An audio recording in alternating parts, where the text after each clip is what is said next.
Thanks for tuning in for another episode of the Design Doc podcast. I'm your host, Brad Cypert, and today I have with me Jason Lengstorf. So Jason is currently a developer advocate at Netlify. He's worked with the Gatsby team. He's big in the JAMStack community. He's ran his own blog. He's done conference talks, and he runs Learn with Jason on Twitch. Thanks for joining me today, Jason. Yeah, thanks for having me. So we first met a really long time ago at a conference. I think it was Future Insights. It might have been one of the Rich Web conferences. I don't remember which. It had to have been Future Insights because I've never been to a Rich Web conference. Okay, cool. So yeah, that was many years ago, I guess. Mm-hmm. And it looks like you've spoken a ton more since then, whether that's been at meetups or conferences. I'm curious, how'd you get to where you were regularly speaking at conferences? So actually, the way that I got into speaking at conferences was very different than I think a lot of people maybe suspect, which is that I spoke at conferences because I couldn't afford to go to conferences. And so I would actually apply to speak because that was the only way I could afford the ticket. So I did a lot of calls for proposals, and I think this is an open secret, but like anybody can speak at a conference, and conferences are typically, with the exceptions of the really high profile ones, a lot of conferences are really hard pressed for speakers. And so you can submit a talk on anything that you're learning at any level from beginner to advanced, and you have a reasonably good chance of getting accepted to speak. So that was kind of what I did. Whatever I was learning, whatever I was working on, I would put together talk proposals about those subjects, and I would throw it everywhere that looked like it might be a good match for that content. If it was a WordPress conference, I'd throw all my WordPress and my front end stuff in there, and so on and so forth. And so over the years, that became I developed relationships with different conference organizers, which meant that I started getting invited. And because I was regularly speaking, it helped me build a public profile, which has led to me being where I am today, which is, in the very fortunate position of being invited to speak and being asked to give keynotes and that sort of thing. I'd love to get to that point myself at some point, but I'll definitely echo the same sentiment that you just mentioned. I gave my first talk at the Kansas City Developer Conference in 2015, and I had been playing with Meteor.js for maybe 2 months at that point, and I was like, I just want to give a talk on Meteor. Let's see if this happens. And they've responded very quickly and said, hey, let's do it. We don't have anyone talking about this. That'll be awesome. So I thought I was in over my head. I had like a 9 a.m. slot one morning on the first day. And I don't know, it was cool. I got up there and just talked and rambled for about 35 minutes. I thought I had to use Vim because all of the cool people always give conference talks with Vim. So I struggled through Vim a little bit, but it was good. We had a lot of people turn out, and it felt, I guess, empowering is a good way to put it. Yeah, I think I hear from a lot of people that they're like, oh, well, the thing that I'm learning it's not that interesting, or I don't know enough about this to speak about it. And I'm I'm just so opposed to that as a blocker, because like the most interesting content to me is the stuff that you're the most excited to talk about. So if you are learning something and you find yourself wanting to tell other people about it, you're, showing it off to your coworkers or talking about it on Reddit or Twitter or wherever it is that you hang out to learn about dev, that's a good sign that it's something that you'd be a great speaker on. Because you're not necessarily you're not trying to give a talk that's like, I know everything about everything. You're trying to give a talk that's like, this is what I'm doing. This is a story about me learning this technology and what I used and what I tried and all that stuff. And so you're not doing the definitive. I mean, you can give a talk that's like the definitive talk about X technology. And as you build expertise, maybe you will give that talk. But straight out of the gate, more than likely, you have so many good ideas just by saying, I learned X, here's what happened. That's a great talk. And it's super useful, especially for people who are a step behind you, who are thinking, oh, I need to build a project with X, right? They would love to have a talk by somebody who just used it, explaining the pitfalls, explaining what worked and what didn't. That's such quality content. And somebody who's an expert 20 years into their career, they can't give that I just learned X talk. So there's a huge amount of value in any level whatever you've learned, like there's an audience for it. Yeah, I totally agree with that. I find that going to conferences myself, like I just recently went to GopherCon. Mhm. I've been learning Go, and a bunch of the things that maybe seem kind of basic on the agenda really weren't as basic as I was expecting, and were super helpful. So um, definitely agree with that. Mhm.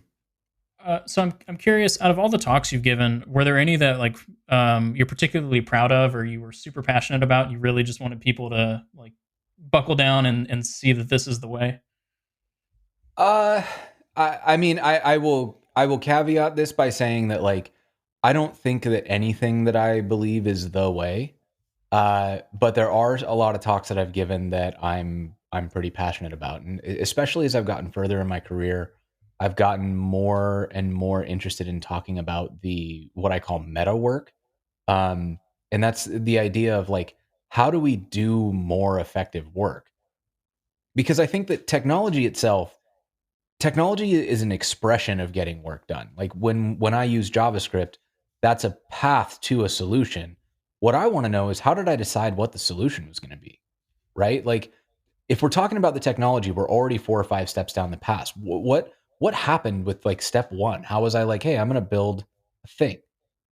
How do I know it's a good idea? How do I know that I'm not going to make myself sick by working too hard on it? How am I going to get my team on the same page to understand where I'm going and why I think it's a good idea? How do I sell value to clients or to customers or to managers or executives? Like all this work that has to happen before we can ever write a line of code. That's what I mean when I talk about meta work, and I find that stuff fascinating. So I've given some talks that I'm really proud of in the vein of like work life balance. How do we get more work for every hour of work, so that we can work a regular schedule, but give the appearance of doing, 2, 3, 4 times that much work? Um, how do we work better on teams? I love that kind of stuff. And more recently, when I was working at Gatsby and now that I'm at Netlify, there's a lot of open source happening. And so, how do we treat people well when all those people are strangers? How do we create a thriving dev like quote unquote team out of people who've never met each other and might never meet each other? Um, I think there's a lot of really interesting content in that vein. I've got one coming up soon that I'm actually really excited about at refactor.tech, which is going to be a fun conference in Atlanta. And I'm giving a keynote there called "What if the real 10x developer is the friends we made along the way?" And I'm talking about again kind of this meta work, but like what actually is we talk about 10x developers and we observe the output of that. It's like, oh, so much work is getting done and all of this magic is happening. But I want to talk about what that actually is. Like, is that one person making a heroic effort, or is that like a team with the right systems? Is that setting up people with the right amount of context and autonomy to get things done? And how do we scale that? How do we, what does it actually mean to be 10x and to be sustainably 10x? That sounds awesome. Yeah, the 10x developer idea is one that I guess usually rubs me the wrong way because I feel like Mm-hmm. it's very misunderstood. Mm-hmm. And I don't really feel like that should be the end goal for most devs. Maybe the output is ideal, but the steps to get there are generally very destructive. Yeah, exactly. Right. I feel like we spend a lot of time talking about, oh, you want to find a 10x engineer, but if you've ever been on a team with somebody who meets the standard description of a 10x engineer, it's typically like a really hard environment to be in because you've got one person who's been ordained as a genius, and that person's ideas are really the only ones that hold water. And if you try to push back or anything, then you kind of get shut down. So you've built this environment where you are restrained by one person's will and one person's time. And if you don't have enough shared context on a team and you don't have enough ability to function in concert, then what do you yeah you can't have what are you going to get done? You're basically sitting there waiting for somebody to not only do their work but to tell you what to do, because if you try to do it, they're just going to tell you you're wrong. And that's not a fun or productive environment to be in. Yeah, I found that's usually when they tell you how to do it, it's line by line as well. Like it really takes the enjoyment out of your job, the Mm-hmm. creativity of finding a solution yourself, or being able to experiment or try new things and even learn in the process. Because you're not going to learn like you would if you could experiment when someone is telling you, "Hey, write this line of code, write this next, put a extra type definition up here in interface or something." Totally. Yeah, I've made a joke about this in previous talks where like we talk about this in programming. We want our programming to be declarative, not imperative. And if you look at imperative code, it's kind of like these long spaghetti, super prescriptive ways of defining programs. And I've drawn an analogy to Meg Ryan's character in When Harry Met Sally, where when she orders food, she's like, I want pie, but I only want it if it's this kind and not this kind. I want it in the oven for this many minutes. And then I want ice cream, but only if it's this ice cream. And, there's like all of these very specific rules that if anything goes out of place, the whole thing falls apart. Um, Versus more declarative, like, declarative programming would be Ron Swanson saying, bring me all the eggs and bacon you have. Like there's no like instruction. It's an end result has been described. Now you get to go figure out how to make that happen. And I think that the best programmers are the ones who are good at describing their end state unambiguously. Because if you can describe that end state unambiguously, then anybody can get there. And it doesn't matter what way they take, they're going to get to the result you wanted. And it doesn't matter what way they took. Yeah, and I would add to that too that you can have end states along the way. The end state doesn't always have to be give me Facebook but with green colors instead of blue colors. It could be Yes. give me something that plugs into this other thing that we have. Like this is the interface that you need to adhere to, your output needs Mm-hmm. to adhere to. I don't really care how you get it into that interface. But Yes. that's what I'm planning on consuming.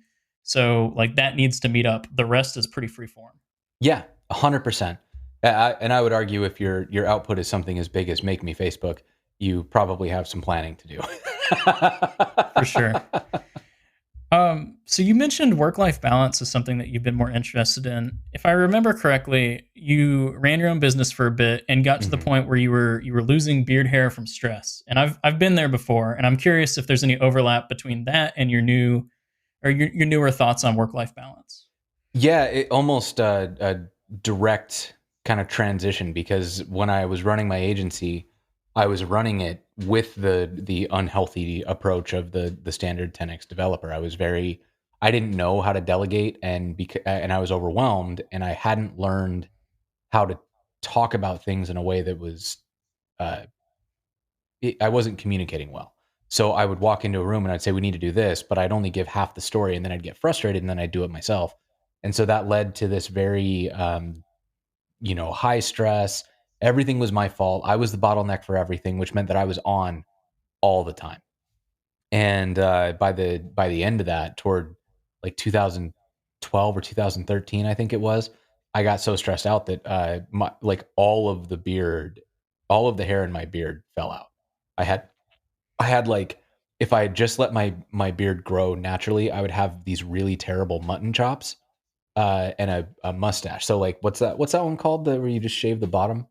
I can't remember. But that was like I couldn't grow any whiskers on my chin.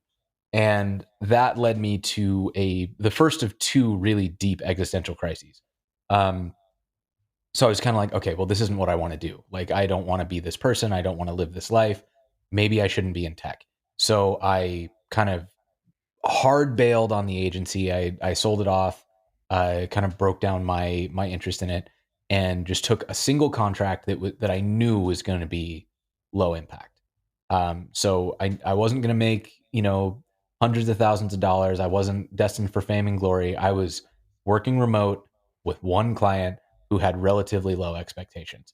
So I was able to work like 15 hours ish a week and make enough to get by. And I just spent a while doing that.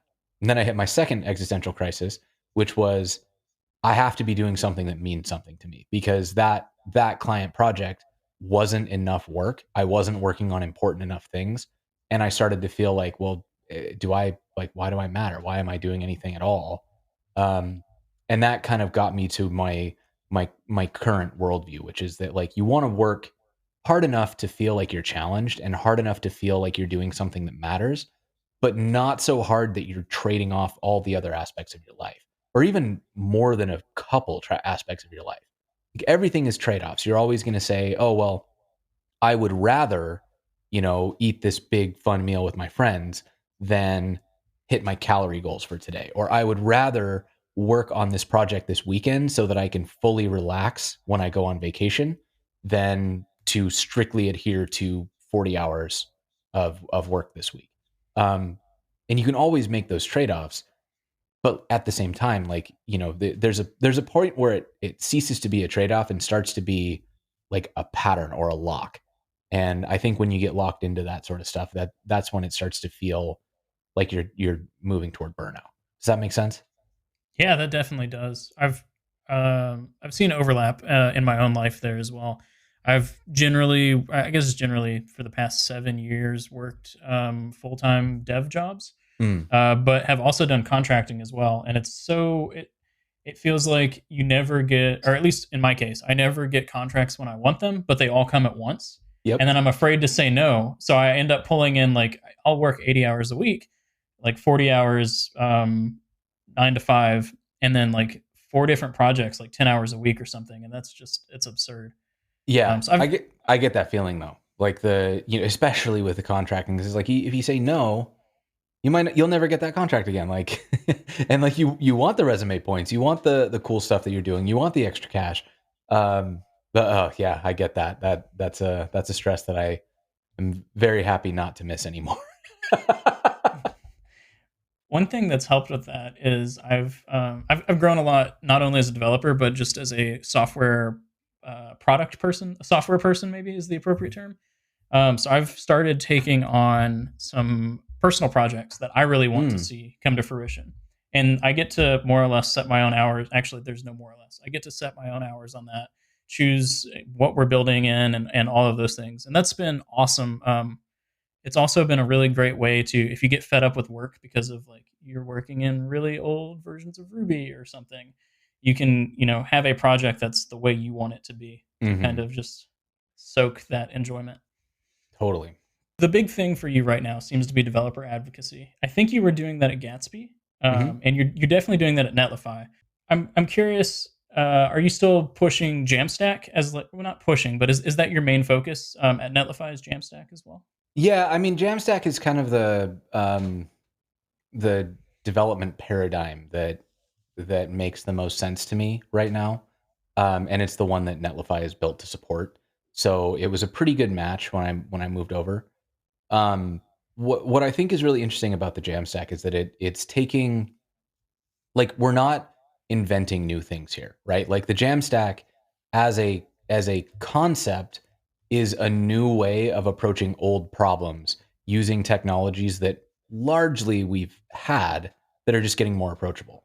So like what you're looking at is, in the old days, when the internet first came around, you'd open up a text editor, you would write some HTML, you'd save that, and then you would drop it into an FTP folder or like put it on GeoCities or something, and that would become a website. And then we wanted to do more stuff. We wanted to add extra features, and so PHP came along and made that really easy. So you would, well, relatively easy, like not compared to writing HTML, but like if you want to do dynamic stuff, PHP made that pretty approachable. So then you could write some PHP, but now you couldn't just upload that to your FTP server. You needed a server now, an actual web server. So we saw the rise of web hosting. We were going up on GoDaddy hosting or Bluehost or whatever HostGator, and then suddenly you're like paying for a server, and then you needed a database. So now you've got like, oh god, we've got PHP and we've got MySQL, and then that's like generating HTML, and all right, okay, that we can make that work. But now when you start to scale, you've got this problem where, like, if you have more than a couple dozen concurrent requests to a PHP server, it falls over, your site goes down, and like, oh well, now your advertisement failed because nobody can open the website. Um, so now you introduce this new layer of complexity. Now you need caching, and you're doing that with Varnish Cache. You're doing that with stuff at the at the server level, at the Apache level, the Nginx level, whatever you're doing, trying to get the files that are generated by PHP into static format that then live at this cache that you can hit when you make a request to the site. Okay, that makes you a little more like, ad proof. If you blow up, you hit the front page of Reddit or Hacker News or whatever, your site's not going to go down anymore. Okay. Well, why not just go back to the way things were and only serve those static files? So now you don't have to worry about configuring the cache. You just have static files. So we just flip the order. So if PHP, you make a server request, it says, oh, that's from this PHP file, which then processes and spits out some generated assets. Why don't we just say, well, these are all the requests that could be made. Let's generate all those assets and put them in a folder, right? And then you serve those folders from a CDN or from your favorite like static hosting service.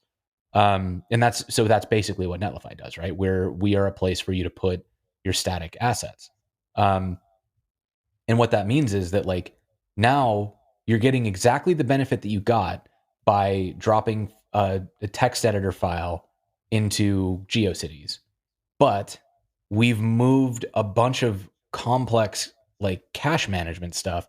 So we've got this global asset delivery network, and we're doing load balancing, and we're doing DDoS mitigation, and like a whole bunch of things that'll keep your site up and scaled and running so that you're always ad proof. And because it's static files, this isn't super expensive or super complicated to do. You're like, okay, here's my static files. Where it starts to get complicated is, okay, now we want to do dynamic things, and then that's where the newer part of the JAMStack, which is this idea of like serverless, or if not serverless, there's another thing that we're seeing which is still pretty new, but you'll see like Akamai's got this idea of edge workers. Cloudflare has these cloud workers that are sort of like serverless functions, but they operate at the CDN level, which is kind of wild. And stay tuned, because I think a lot of cool things are happening in this space right now. So I think there's going to be some pretty exciting stuff happening there. But the problem is now we're back to that same complexity. We've got like static files, but in front of those static files is a bunch of code, and that code has to work every single time, even under load, or else the site will crash. So how do we make that easy? How do we make that approachable? And I think that's what attracts me to Netlify, because the idea behind this stuff is like, all of this stuff has been possible. You've always been able to set up some kind of elaborate build process and put files into a folder and set up some caching layer and get your, all this infrastructure and your DevOps workflows set up to manage that. But it was hard. You needed a full team on it. It was like a ton of work. So what Netlify did is they're not productizing code. They're productizing the lack of a need to write code. So I do the thing that I always did, which is write some HTML and put it in a bucket. And Netlify takes the CDN and the service workers and the serverless functions and all these things that are hard to do, that take a lot of effort, and turn it into like, oh, if you write a function and put it in this folder, you now have serverless functions.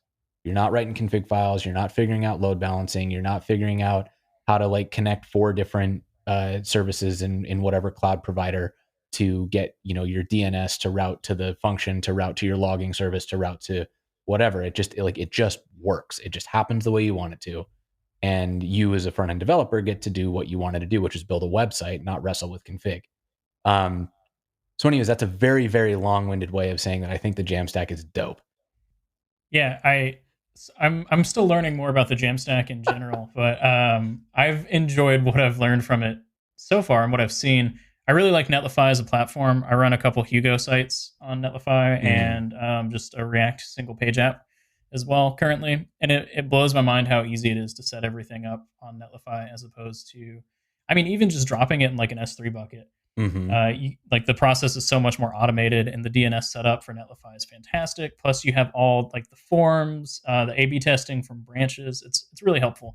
Yeah, and that's kind of the whole goal, right? Like that's what really made me fall in love with the company, and why I wanted to work here, is that it seems like the goal isn't just make a thing possible, it's make a thing accessible. Like how does any developer get access to this cool stuff that you can do on the web? Because all, A/B testing and forums and all that stuff, yeah, anybody can do it, but like, do they have time? Do they have the available expertise? In a lot of cases, no. So how do we make that something that they can do with significantly less work, significantly less required context, and less required knowledge, so that they get the result they're after without having to become an expert on A/B testing or form handling or whatever that is? Yeah, I think that's a very helpful and good goal to have. There's definitely market in making things accessible, Hmm. and I mean, especially if you can make it more accessible to entry level devs, I don't see any reason to like that anyone would want to leave. So I think it's from possibly a really good business model as well. Yeah, I mean, I like it as a business model. You know, when I was at IBM, I spent a lot of time looking at ways to simplify the stack, because we just had these problems all over the place where we were doing stuff that was very cool, but it was really hard to manage, and it required all of this knowledge and context. And so a lot of times there were two or three people in the whole company who knew how to run a given service. And if they were on vacation or they were at a conference, we just sat and waited. And this is, the product that I worked on was over 700 devs. So there were days that I don't want to know what 700 devs idle salary cost is, but it's way more than we should have been spending to have people do no work because we were blocked on something being too hard.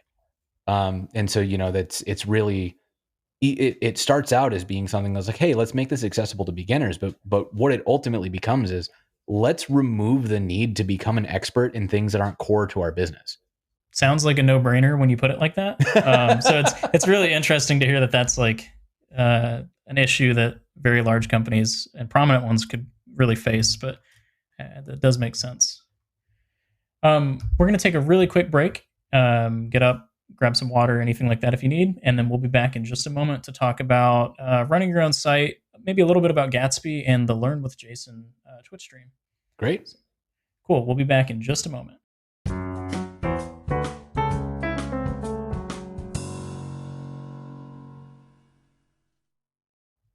And we're back. Thanks for sticking with us through the break. So, Jason, I was curious. We've talked a little bit about developer advocacy. Can you tell me more about what you do as a developer advocate? I'm pretty sure the last developer advocate that I ran into gave me like $250 of Azure credit, and then I never heard from him again.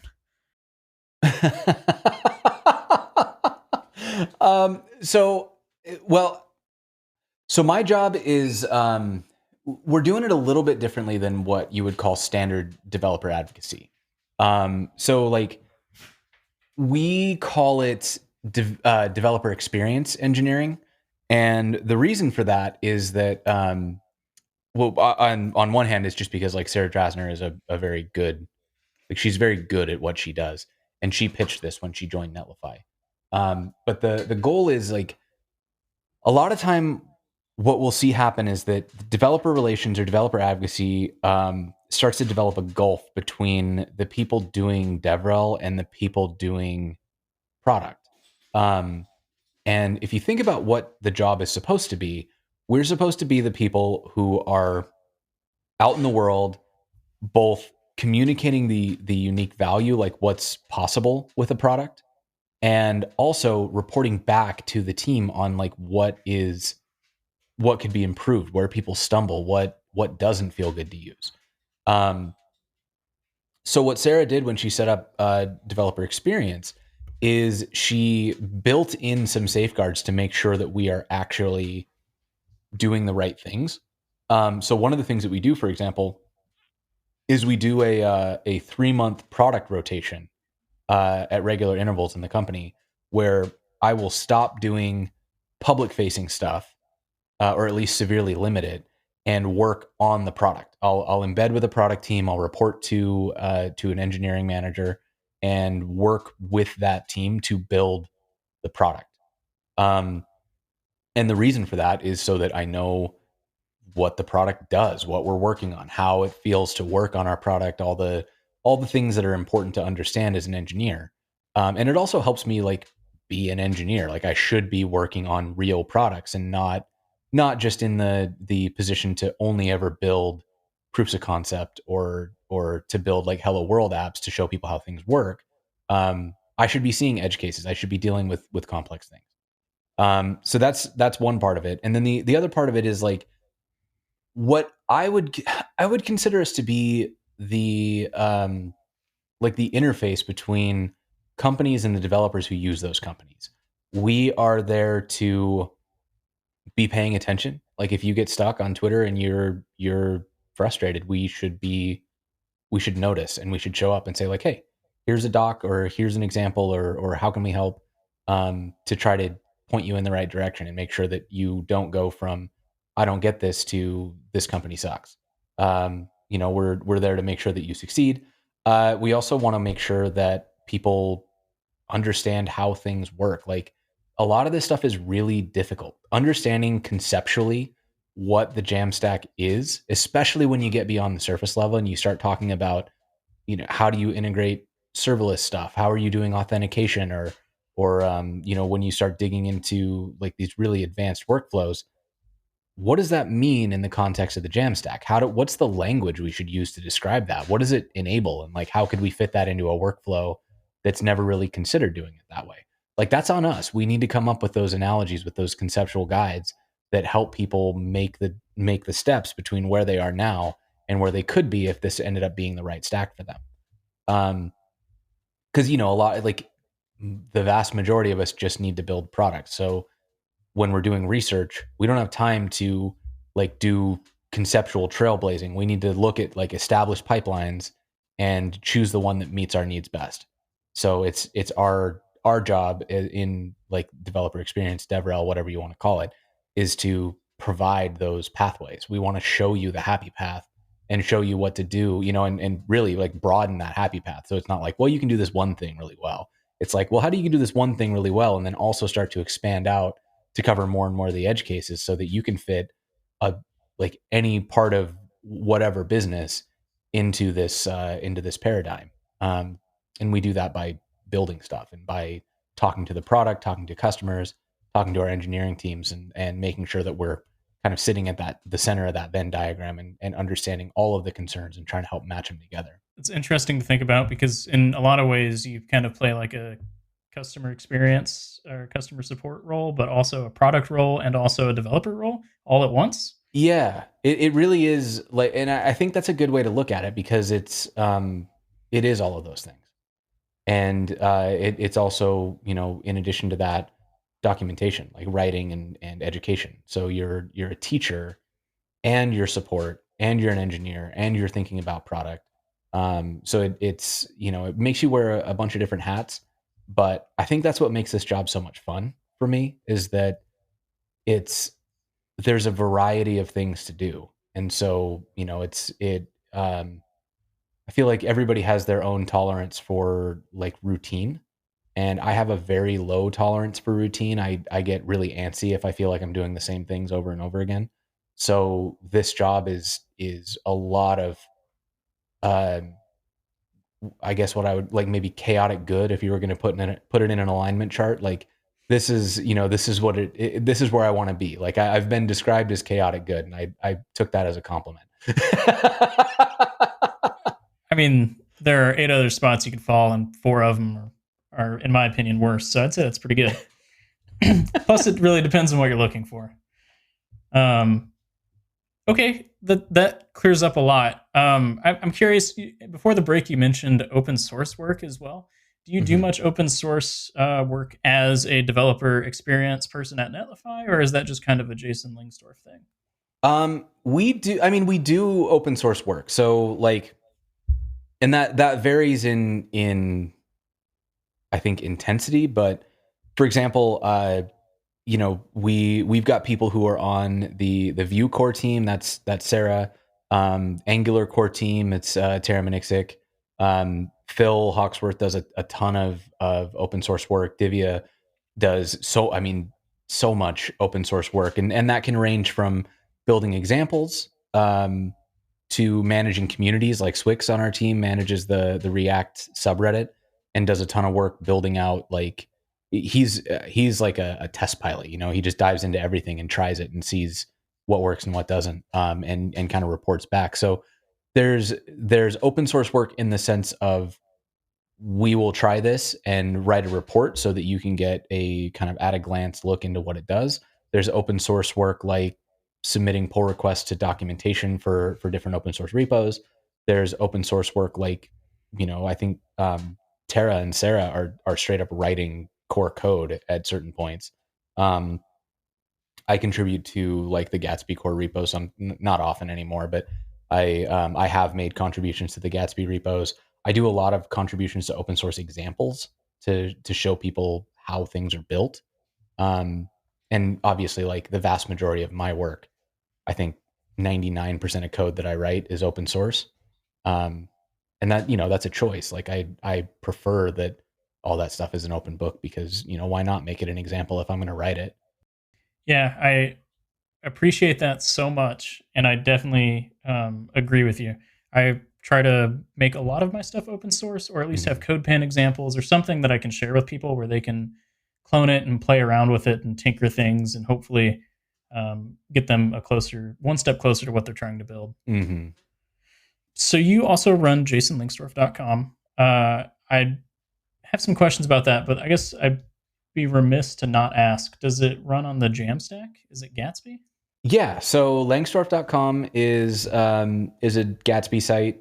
It runs on like a couple themes. It's running on Netlify, and I think it's backed by, well, like I use Airtable for part of it and Markdown for part of it, or MDX more specifically. I've got a few data sources in there, and then learnwithjason.dev is also it's a Gatsby site powered by Sanity and something else.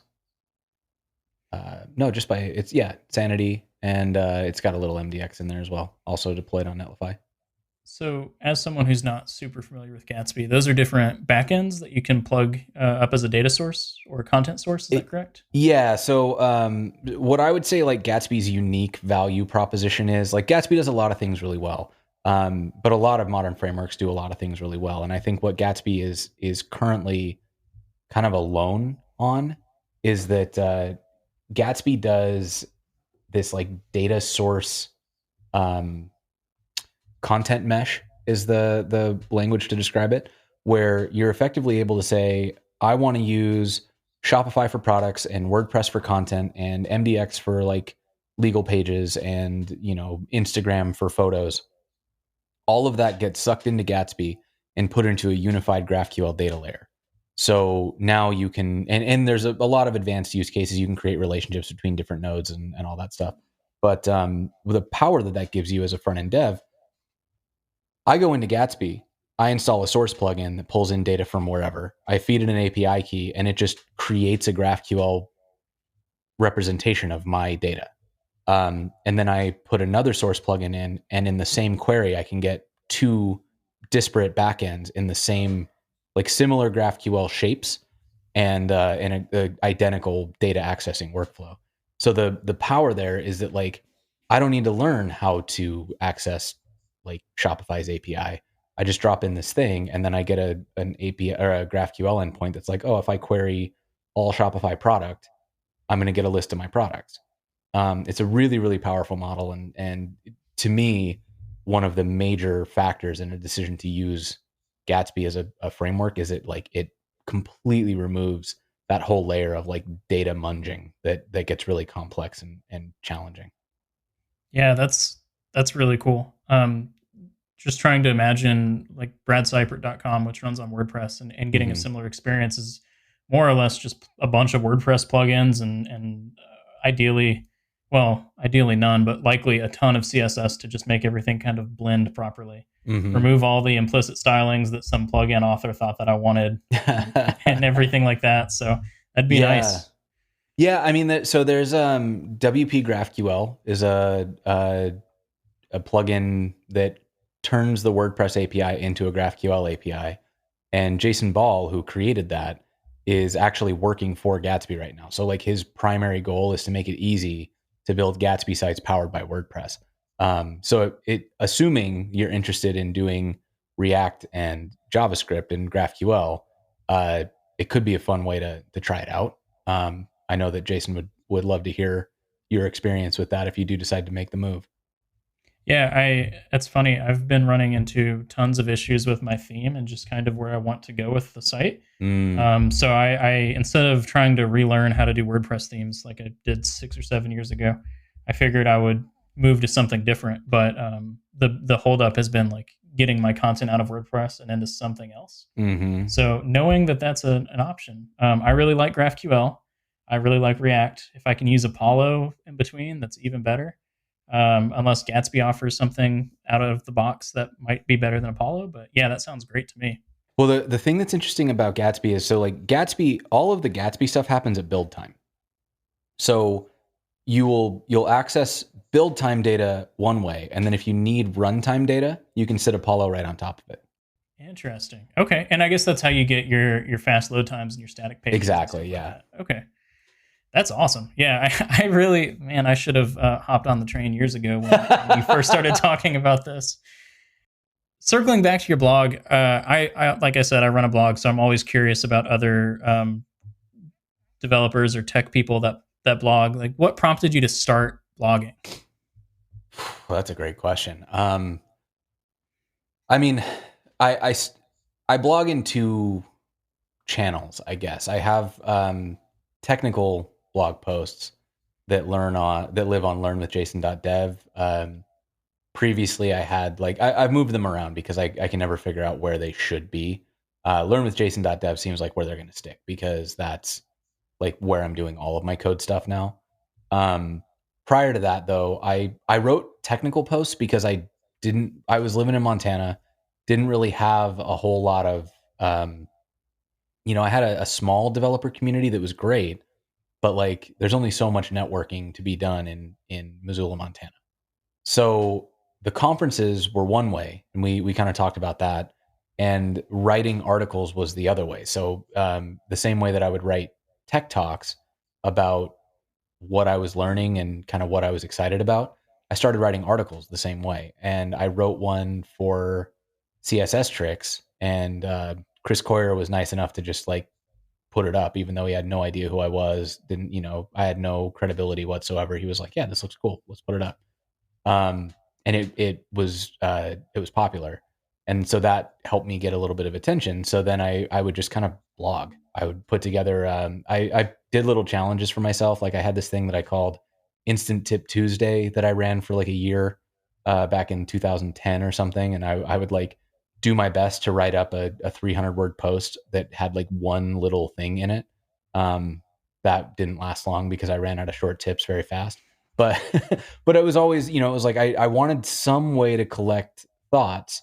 And then like later, especially as I started doing more of the work-life balance stuff, I wanted to write about the meta work. And so that's the other channel that I blog in, and that's on lengstorf.com, which is much more about how to work, how to the different lessons and stories that I've learned about how to make myself happier and more effective, and less of a dick. All that stuff has been very, just as I go through a struggle, as if I realize that I was doing something that was a pattern that like is worthy of documenting, I try to write it down and like share the thing that I did and what I'm trying to do to be better. That I don't know why I started doing that. I honestly just like I was like, I don't know, I should write this down. And then I just kept doing it.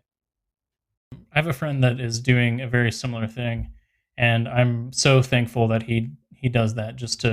It gives me more insight into his thought process and just how his life is going. But I subscribe to your mailing list and I get your updates as well, and they're always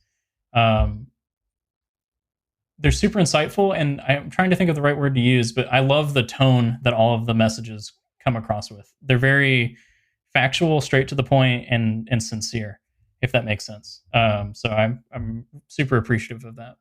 Cool. I'm really happy that you enjoy them. It's funny because when you run a newsletter, you rarely hear from people. So a lot of times it's like, am I just like shouting into the void here, or like, and I don't check my subscriber numbers, so I don't know how many people are on the list. Like that just gives me anxiety, so I don't look at it. So I don't know if anybody gets this stuff. I'm just like, I'll just put it out there. Let's see what happens. Yeah, tell me about it. I have started doing some more focused email marketing, or I guess email. I'm not marketing anything really. I'm just communicating with people. So I guess just subscriber contact. Hmm. And every single email I send out, I add something that's like, if you want to talk to me, just reply directly to this email. I promise I'll read it. No responses. So yeah, I don't know, but I assume people are opening them and reading them. So Yeah, I know that people do, because I do hear sometimes, like right now, that people are reading it. But yeah, it's funny because what I found is that the stuff that I've written that I'm the least confident about is the stuff that generates the most discussion. Um, and I can't decide if that's a good or a bad thing, because I feel like what that tells me is if I launch a half baked opinion out there will be a lot of discussion. And so maybe that's a good thing, but that also points toward this idea of like, does that mean that I shouldn't think things through and just like launch it out into the world? That seems like it might cause more harm than good. So I don't know. I mean, it's a weird balancing act, right? yeah, I think it boils down to, do you care about the number of people that are commenting on something, or do you care about like the message that you're getting across? Yeah, that is an interesting one, because it's kind of like, is a healthy discussion a signal of good content, or like is a lack of discussion a signal that the thing that you said was like people agreed? They're like, oh, I don't have anything to add to that. Um, or because like if people disagree, you're going to hear about it. Yeah. Um, so I think like no responses is kind of it's either I didn't read this or I didn't have anything to add, and I guess that in either case, like that's fine. Um, I'm not upset if somebody didn't read it, and I'm not upset if somebody read it and was like, cool. Like, so I guess it is always nice to have these discussions with people, but like, I don't know, that's what we're doing now, right? Absolutely. So you mentioned Learn with Jason a couple times now. Hmm. So I just knew the Learn with Jason show on Hmm. Twitch, but it sounds like you also have a website for that you blog on. Yeah, so the show happens live on Twitch, and then after the live episodes, they get cross posted over to learnwithjason.dev, where the episodes with links and stuff like that. There's also a schedule of upcoming shows on there, and a blog with a few posts. I've been trying to post more. Um, we'll see if I get better at it. I always like make myself this promise that I'm going to be better at blogging, and then what I've learned is I have a rhythm with this stuff that I don't understand, where I'll get a ton of motivation and I'll blog a bunch, and then I kind of like taper off and I don't have a lot to say, and then I'll like find something I'm interested in and I blog a bunch again. Chris Biscardi is actually way better at this. Chris Biscardi, he is one of the most consistent content producers that I've met. He just is always doing this. So if you want to learn how to blog more or more consistently, you should talk to Chris and not me.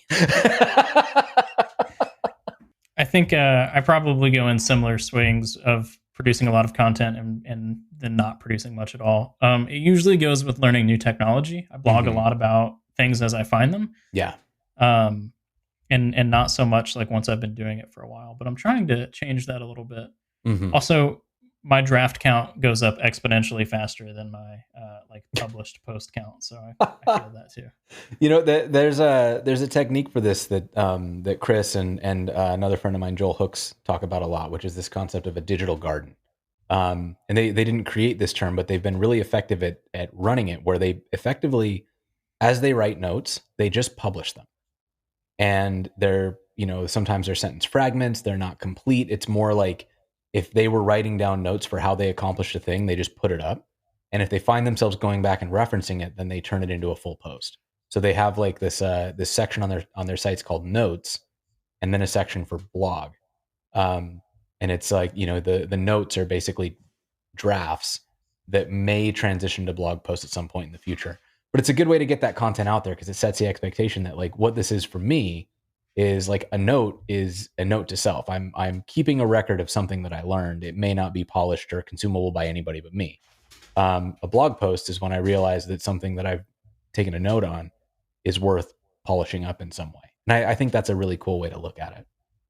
Yeah, there's always a chance someone stumbles upon one of your notes as well, and then they comment and say like, "Wow, this was super helpful. Like, I'm so shocked I stumbled upon this." And then you could actually take that and run with it and say, "Okay, well maybe I should put some context around this to help other people find it." Yeah. Well, I mean, think about, I don't know if this happens to you, but I find myself Googling around for answers, and I'll end up on a gist. And it makes it so helpful, right? And so this is effectively a gist that you've put on your own site. I needed to do X, I did X, Y, and Z, and it worked, and that's the end of my story. That to me maybe has a lot of like long tail SEO value, or maybe it's just something that when I have to Google it later, I remember that I already wrote that down once. That's how I got started blogging, actually. And if you were to look at some of my earlier posts, I almost guarantee you that the ones you stumble upon will be a paragraph that sets context, a code snippet, and then a paragraph that says like, "Thanks for reading this" or something. Because I was like, I have no idea what to put. Yep.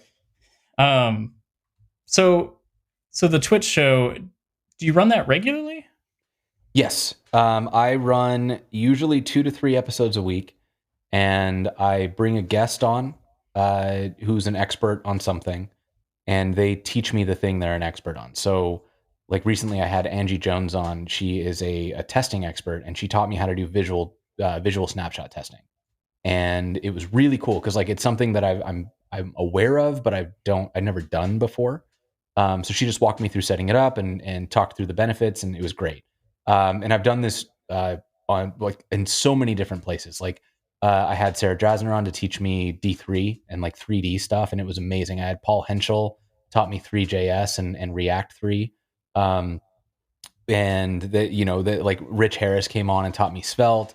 Zach Leatherman came on and taught me Eleventy. Like I get to learn all these amazing things. And I always like the shtick of the show is that I show up completely unprepared. I almost never know the technology. I don't do any research. We just start with an empty folder, and we're like, all right, where would you start? And I try not to use boilerplates. I try not to use starters. It's just, hey, what's the first file I should create? We just write it all out by hand, because the idea isn't to build something incredible. It's to build a conceptual understanding of what's happening. Like, why does this thing work the way that it works? And you start to see that when you write the files out by hand. And it provides a lot of room for, there's a live chat. So the chat gets to ask a bunch of questions about like, well, why'd you do it like this? Or what's the benefit of this over this other technique? Or, those sorts of things. And I've got a million beginner questions too, because I'm going in as a beginner. So, why are we doing it like this? Like I've never seen it done like this. What was your reasoning here? And those are really, really fun conversations to have. And I feel like it's making me a much better programmer, because I get all these brilliant people coming in and sharing their perspective, and I get to carry that perspective back. Even if I don't use that exact tool, I get to learn the lessons that informed that tool. And it goes back to the way that I write my code day to day. Full disclosure, haven't tuned into an episode yet. It's been on my radar, but I didn't realize that it was. I thought it was more of you teaching people things, and I was curious how long that content stream would last. But if you have people come on and they're teaching you things, the content stream is endless, and also Infinite. Really nice for you, because you get, like you said, really smart people that are experts in something. Yeah, I don't know. Like I've joked about this a lot, but I don't know how the hell I pulled this off. That somehow my job became to talk to people that I admire and get them to teach me stuff. Like that doesn't, if you would have asked me 10 years ago, what's your wildest dream? I think it would have been something pretty close to this, right?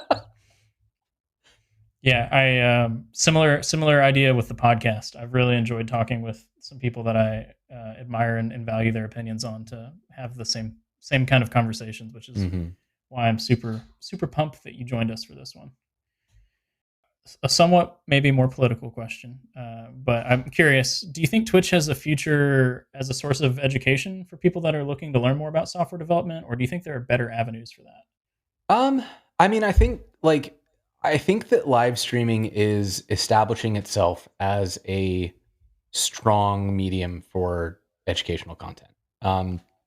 It's a one-to-many approach in real time, which I think is super powerful. And it's not necessarily capped. Like if you run a webinar, people have to install software. There's, a seat limit. You usually can't get more than 50 or 100 or 500 people in. Whereas like with Twitch, you'll regularly see streams that have 20,000 plus people watching at the same time.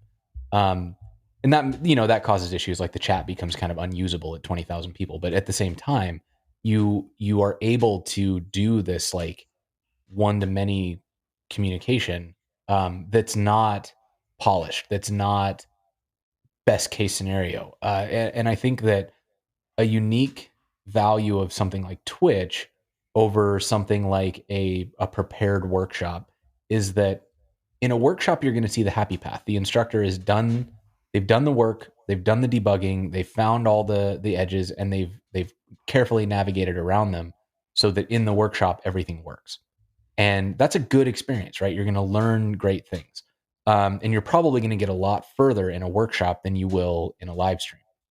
The flip side of that is that in a live stream, you're going to watch somebody hit those edge cases. You're going to watch somebody debug. You're going to learn not how to do the thing perfectly, but how to struggle through learning new things. And I think that learning how to learn is one of the most beneficial things that we can do as adults, really. And like as a developer, one of my favorite things is seeing how other people solve problems, because it helps me understand like, whoa, why did you ask that question? I never would have thought to ask that question. And then I learned this whole new perspective that makes me as such a better problem solver going forward. And so a lot of it is, I think that's the value of streaming, is you get to watch somebody struggle and you see the way that they unblock themselves or the way that they work around a challenge. And that helps you build a toolkit of like, well, I can do that too.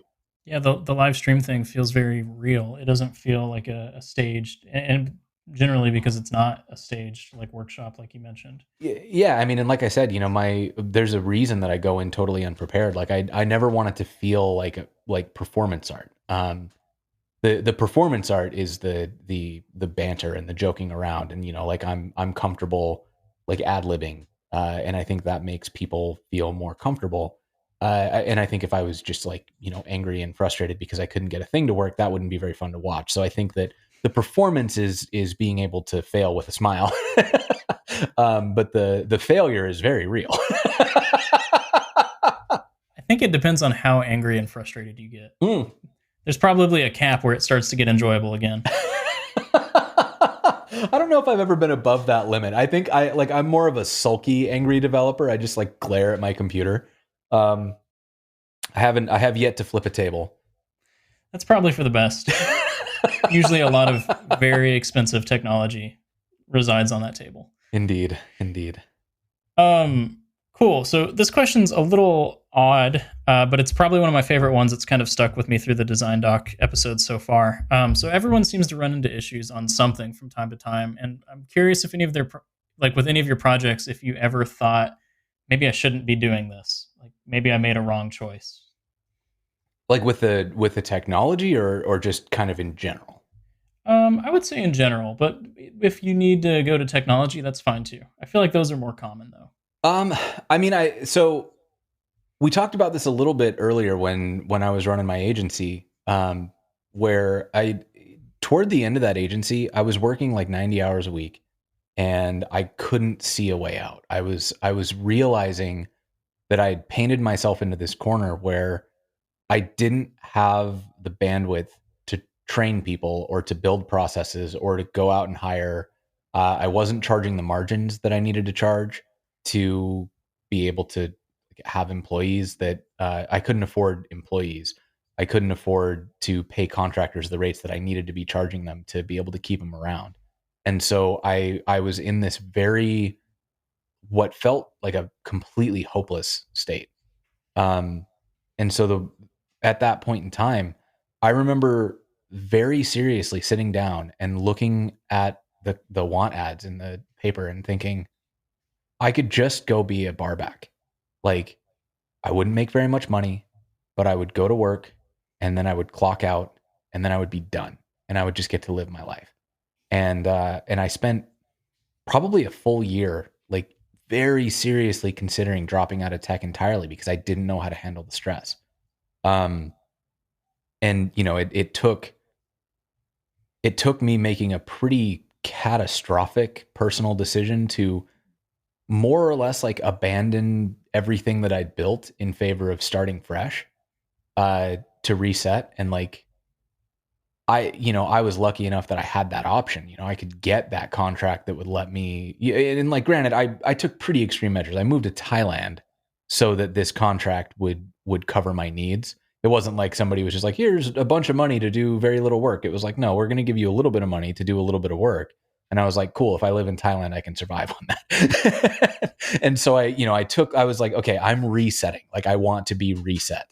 And it was a huge jump, but it gave me the distance to realize that it wasn't like, the mistake that I'd made wasn't working in tech. The mistake that I'd made was the way that I built my career to that date, which was to use me as a linchpin, instead of being a force multiplier for people around me. I was trying to make myself a center of gravity where everyone had to move around me. Um, and what I should have been doing instead was figuring out how to make sure that everybody else could move faster with or without me. The idea isn't to become a dependency. The idea is to become independent. And you should be like, the most effective developers, the ones who get promoted, are the ones who make themselves redundant. Like, you've built your process and your team to be so effective that they don't need you anymore. That's when you get promoted to do that again somewhere else, right? Like, you don't want to be completely indispensable, because that means you can't leave. You can't go anywhere. You're stuck. Yeah, it always sounds nice on paper when you say like, "Oh, I'm indispensable. If I try to leave, they'll offer me 3 grand more a year to stay or something." Uh, it doesn't happen generally from experience. And then, yeah, like the idea is exactly what you said. You get promoted because now, instead of doing that with an engineering team, you're doing that across an engineering department, Mm-hmm. and then maybe across like an entire tech department or software product department or whatever it is. And that's growth, which is Yeah. great. And like, in every healthy engineering organization or every healthy company, um, they've got a career leveling doc where they can show you the ladder.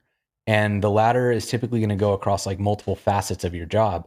And what you'll see is that, like, when you're early career, mid career, so like engineer 1, engineer 2, engineer 3, those levels are largely concerned with your skill, your ability to do the work, your ability to like learn and execute on things. But once you hit senior and beyond, so like when you go from senior to principal to staff to whatever the next layers are, you start seeing that, like, the ladder is not about your skill anymore. The ladder at functioning orgs is going to talk about your ability to make everyone around you more effective. So, in my experience, like, that's what makes a senior engineer is when you raise to the level that you're able to do your work, sure, but that's table stakes. Like, if you can't do your job, of course you're not a senior engineer. But being a senior engineer doesn't mean you can do more of your job. It means that you help the people around you who aren't senior get closer to senior. You're lifting everybody else's productivity. You're lifting everybody else's velocity by being a resource and being a force multiplier for them. I've been in companies that don't have a very well defined career ladder and some that do. LinkedIn was one that I worked at that was extremely well defined, and I really appreciated that. Mm-hmm. I don't think I did as much while I worked there, but in hindsight, like after experiencing some companies that don't have one Yeah. or didn't have one, it's really really nice. Yeah, I mean, it can feel a little like stiff in corporate to, oh, here's the checklist about whether or not you're going to get a promotion. Like, that kind of sucks, but it's also kind of nice. Like, hey, I checked these boxes. Give me the money. That's exactly how I felt about it at the time. And with the company I work for currently, Team Snap, they're working on restructuring that, and part of their restructure involves like all those check boxes, and I'm so thrilled. Yeah, I do love, like, laddering. I think is something that is, like, getting levels right makes all the difference in a team, because that's also how you avoid things like underpaying minorities and women. That's how you, like, avoid under leveling people. Like, oh, I feel like you're a senior versus I feel like you're a not. It's like, no, let's run through the list. You are obviously a senior and you are not doing the stuff that's on this list. Like, you get the job and you don't. It just helps. Like, at a certain level, it's always going to be subjective. Like, it doesn't matter how well defined something is. Somebody's going to still be in a position of power to be like biased, but removing at least I feel like you did a pretty good job. Let's give you a promotion. Like I think that if you can get rid of that in a company to the furthest extent that's reasonable, it gives everybody a much better chance of working in a functioning, like, fair org, which is, I think that's, the best we can hope for. It's interesting how many companies are so obsessed over numbers Yes. when it is product focused, but as soon as it comes to employees, it's like very subjective. It's not empirical evidence or anything. So that's interesting to hear your thoughts on that. Yeah. It's like that scene in Monty Python where they're trying to decide if somebody's a witch, right? Like it's it's like, well, a good developers, they're made of wood, right? Does she float? So I guess we'll wrap up really quick. I have two small things to wrap up on. So I'm curious if you have anything else planned for you anytime soon, and how you get ideas for what to do next. Ooh. So things that are planned for me. So I've been having an absolute blast doing the live streaming, and I'm trying to find ways to play with that idea a little bit more. And that ranges from trying to find ways to make the stream more interactive. Like one of the things that we do to play is you can trigger sound effects from the chat. So if you think I'm doing something that's taking too long, you can play elevator music. Or if something works and we're all stoked, then we've got a sound effect that's like me, like, saying something excited. And building more of those and building ways to play even further. In that, maybe that's like, I don't know, I found this really cool AR projector so that we could actually control the screen behind me and show stuff in my actual office based on the chat.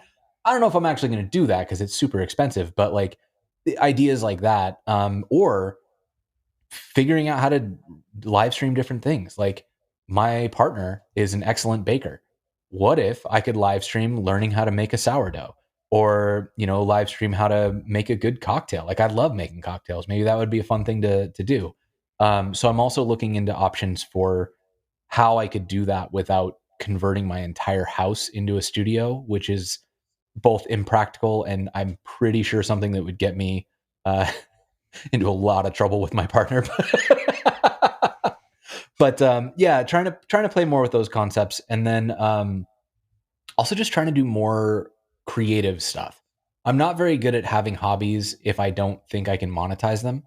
So I'm trying to have more useless hobbies, and I think that because I who said this? Somebody said this, and it was incredible. I think it was Charlie Gerard said, "Useless is not worthless," and that's that's good advice.